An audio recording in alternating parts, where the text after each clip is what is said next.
మిత్రులారా నమస్కారం. ఈ వీడియోలో మనం తెలుసుకోబోయేది ఒక ముఖ్యమైన విషయం. ఎంతో మందిని ఇబ్బంది పెడుతున్న సమస్య. ఈ సమస్య ఎనీమియా. శరీరంలో ఐరన్ తగ్గినప్పుడు దాన్ని పెంచుకునేటువంటి ఆహారాలు ఏమిటి, వీటి మనం వివరంగా ఈ కార్యక్రమంలో తెలుసుకోబోతున్నాం. చూడండి, ఈ మధ్యకాలంలో చాలా మందిని ఇబ్బంది పెడుతున్న సమస్య ఈ ఎనీమియా, అంటే ఐరన్ లోపం. చాలా ఎక్కువ మందిని ఈ పోషకాహార సమస్య ఇబ్బంది పెడుతూ ఉంది. అయితే ఇక్కడ ట్రాజడీ ఏమిటంటే, మామూలుగా ఏదో అల్పాదాయ వర్గాలంటే అనుకోవచ్చు, కానీ అధిక ఆదాయ వర్గాల్లో కూడా ఈ సమస్య ఇబ్బంది పెడుతూ ఉంది.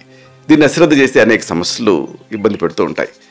నిర్దిష్ట వయసు దాటిన తర్వాత ప్రతి వాళ్ళలో కూడా ఈ ఐరన్ లోపం అనేది కనపడుతుంది.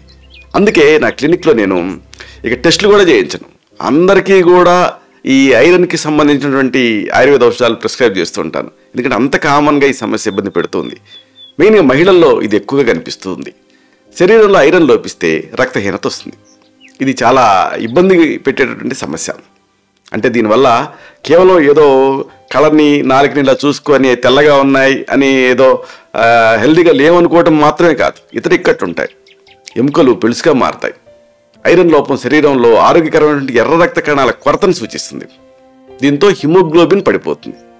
హిమోగ్లోబిన్ పడిపోతే ఇంకేముంది, అనేక సమస్యలు. ఐరన్ లభించేటువంటి ఆహారాలని ఖచ్చితంగా ఈ డైట్లో మీరు చేర్చుకోవాలి. ఎందుకంటే చాలామంది ఏదో ప్రిస్క్రిప్షన్ డ్రగ్స్ వాడుతూ ఉంటారు. దాంతో మెటాలిక్ టేస్ట్ ఇలాంటి ఇబ్బంది పెడుతూ ఉంటాయి, మలబద్ధకం ఉంటూ ఉంటుంది. అంత అవసరం లేదు కదా. చుట్టుపక్కల మనకి ఈ ఆహారాలలో ఐరన్ ఉన్నప్పుడు దాన్ని వాడుకోవాలి, కానీ ఏదో ఒక మందులాగా ఈ మెడిసిన్స్ని వాడుకోవటం అంత ఔచిత్యం కాదు.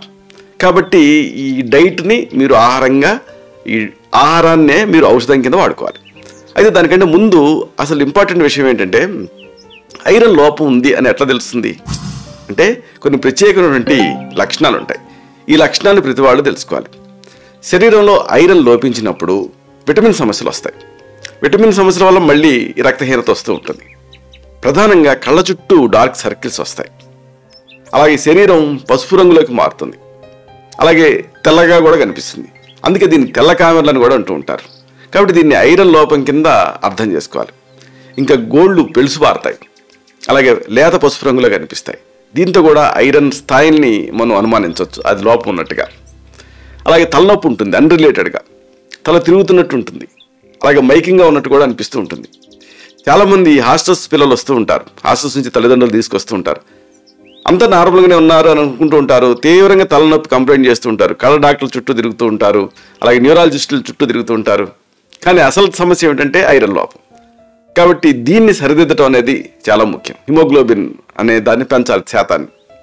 అలాగే ఆకలి కూడా ఉండదు. అది ఇంకొక ట్రాజడీ. ఎందుకంటే ఆకలి ఉంటే తింటారు, తింటే ఐరన్ పెరుగుతుంది. కానీ ఐరన్ లోపం ఉన్నప్పుడు ఆకలి ఉండదు. కాబట్టి ఆహారాన్ని ఔషధం కింద అనుకొని తినాలి. అంటే ఆకలి ఉంది కాబట్టి తింటారు, కానీ ఇక్కడ ఆకలి ఉండదు కాబట్టి ఐరన్ పెరగదు. కాబట్టి ఆకలి లేకపోవడం ఒక ముఖ్యమైన లక్షణం. అలాగే ఏది తినాలని అనిపించదు, వికారంగా ఉంటూ ఉంటుంది.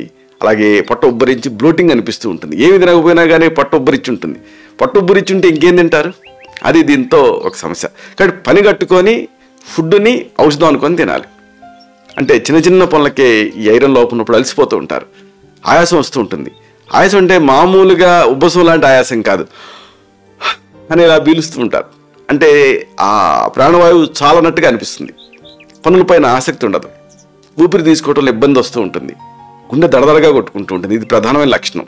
ఎందుకు కొట్టుకుంటుంది అంటే, డిమాండ్కి తగ్గ సప్లై శరీరం చేయలేకపోతుంది కాబట్టి. గుండె అనేది డిమాండ్కి తగ్గ అంత ఆ రక్తాన్ని పంప్ చేయలేదు కాబట్టి, ఎందుకంటే రక్తహీనత ఉంది కాబట్టి.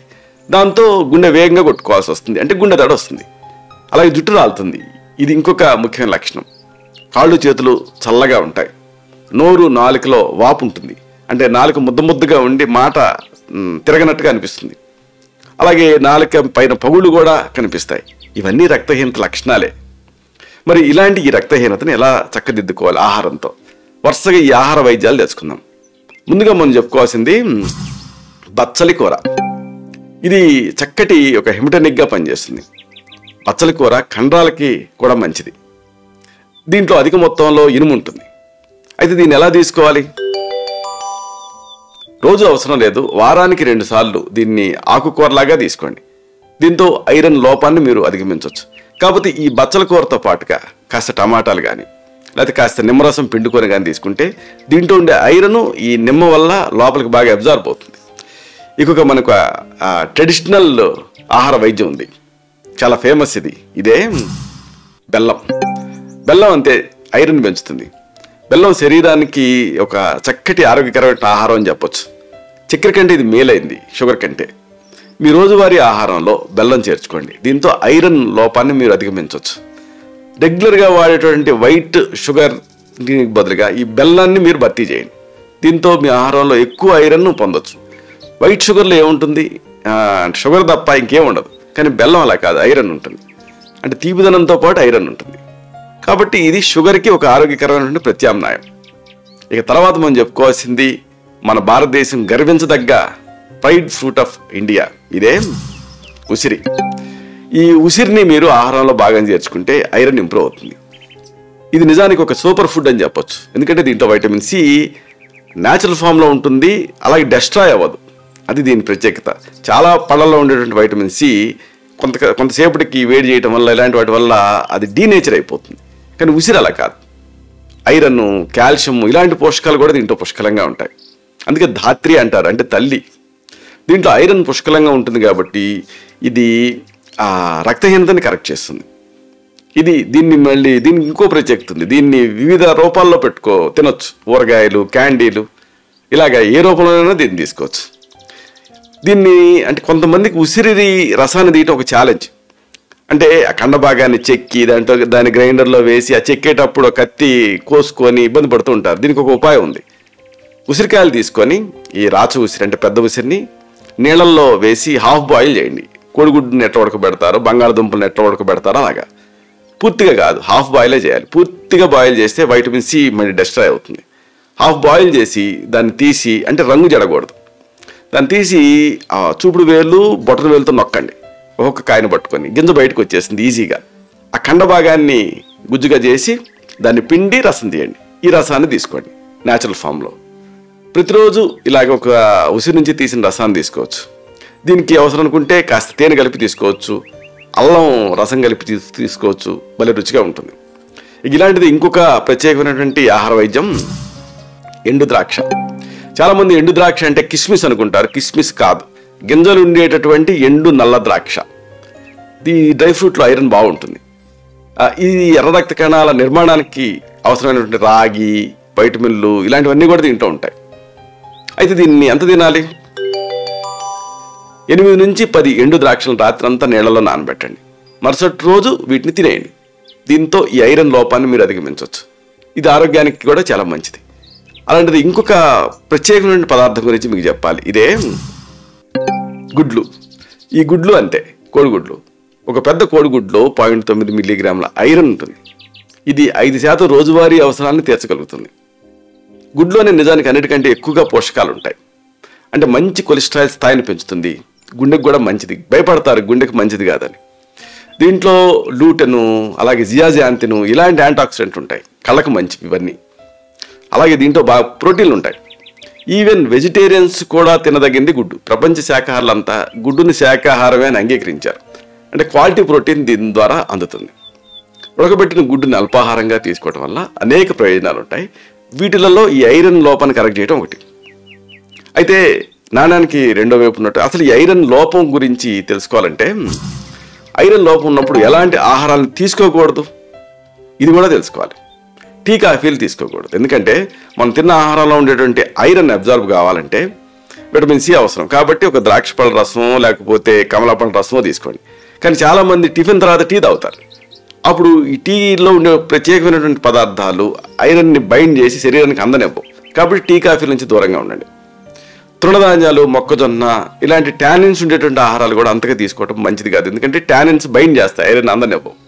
అలాగే బ్రెడ్, పిజ్జా, బర్గరు, కేకు ఇలాంటి గ్లూటెన్ ఉండేటటువంటి పదార్థాలు కూడా తీసుకోకూడదు. ఇవి తీసుకుంటే ఐరన్ మీ శరీరానికి అందదు.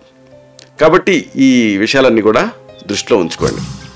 ఇలాగా ఐరన్ డెఫిషియన్సీ ఎనీమియా వల్ల అనేక ఇక్కట్లు వస్తాయి. కాబట్టి సరైన సమయంలో గుర్తించి దీన్ని ఆహార వైద్యంతో కరెక్ట్ చేసుకోవడం అనేది చాలా ముఖ్యం. ఇలాంటి మరిన్ని ఆసక్తికరమైన విషయాల్ని తిరిగి ఇదే కార్యక్రమాల పరంపరలో మనం కలుసుకున్నప్పుడు సవివరంగా, సహేతుకంగా, సమగ్రంగా తెలుసుకుందాం. అలాగే ఇలాంటి మరిన్ని ఇన్ఫర్మేటివ్ వీడియోస్ కోసం ఈ ఛానల్ని సబ్స్క్రైబ్ చేసుకోండి. అలాగే ఈ వీడియో అప్లోడ్ అవడంతోనే ఆ వీడియో మిస్ కాకుండా ఉండటం కోసం ఆ బెల్ బటన్ని క్లిక్ చేయండి. అలాగే ఇలాంటి ఈ వీడియోలో ఉండే ఇన్ఫర్మేషన్ మరింత ఎక్కువ మందికి ఉపయోగపడేలాగా ఈ వీడియో తాలూకు లింక్ని మీ సర్కిల్స్తో షేర్ చేసుకోండి. శతం జీవ శరదో వర్ధమానః, శతం హేమంతాన్ శతం వసంతాన్. 100 శరత్తులు, 100 హేమంతాలు, 100 వసంతాలు వర్ధిల్లుతూ జీవించండి. Stay healthy, stay happy, be positive, keep smiling, stay safe. Love you all. శుభం.